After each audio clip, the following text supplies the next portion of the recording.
Kia ora koutou, hello everyone, and happy Halloween! Today I'm going to be reading a Halloween themed book. It is called My Monster Friends and Me, a big kid's guide to things that go bump in the night, by Sarac and Alice Brereton.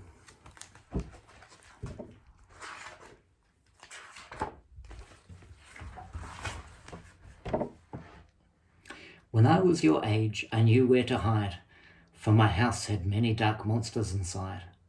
Everywhere I looked, every corner and hall, lurked creatures and beasts, furry, spiky and tall. I shook and I trembled, I huddled in fright. I stared at the darkness till the wee morning light. I bet you have monsters just as scary and gross. Would you like to meet mine? Come along, but stay close.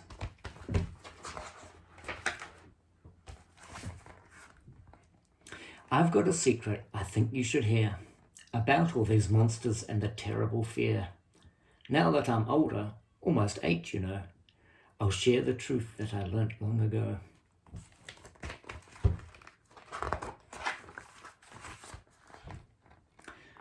The first scary monster on the other side of that fence made me shiver and cry, and my muscles grow tense. With its deep snarly howl and sharp teeth and nails, it'd catch me one day with its 3 slimy tails. But as I got older, I learnt a new trick. If I named each monster, the fear didn't stick. That deep, loud barking, the beast over the gate, is just a darling little terrier. Monster 1 is called Kate.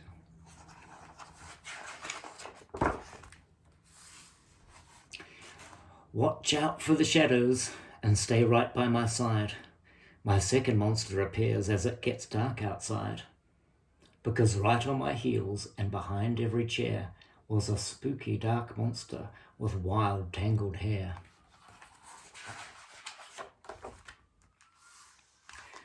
Those slinky, slippery shadows and the one always at your feet could be a new friend to play with.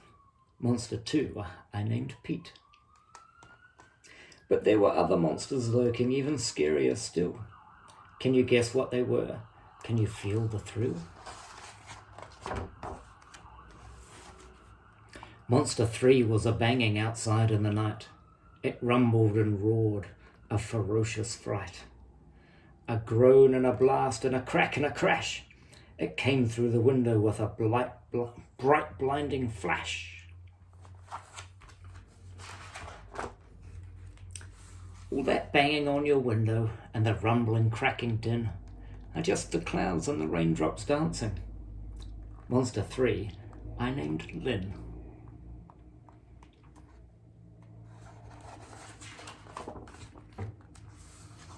In the dark of the house was a monster so creepy, with such strange yellow eyes I'd never feel sleepy.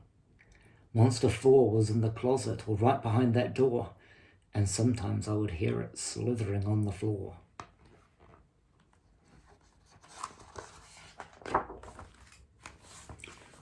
All the gloom in the cellar and the unknown in the dark is just the blanket of night.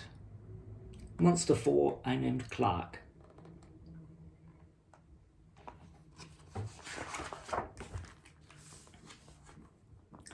But there was another one lurking, even scarier still. Can you guess what it was? You know the drill. The 5th one was frightening. The 5th one was mean. This hideous monster was the worst that I'd seen. There were sharp clawing sounds come from under the bed. That's right, you guessed it. Monster 5 I named Ted.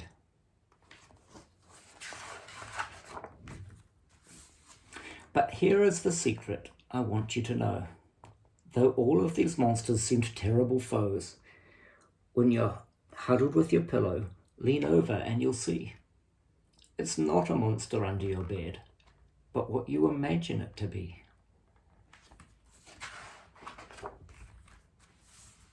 We all get scared of monsters.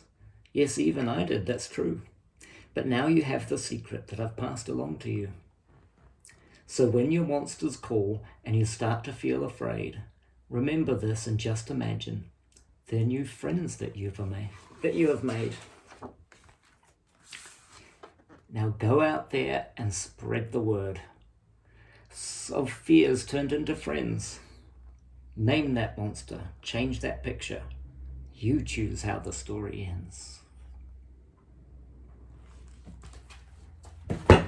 And that is the end. Well, Halloween is a great time to dress up and see scary things, get a little bit of a fright, and sometimes be a scary thing yourself. I think it's all good fun. Well, I hope you enjoyed that story, and I hope you're having a great day, whatever you're doing. I'll see you next time.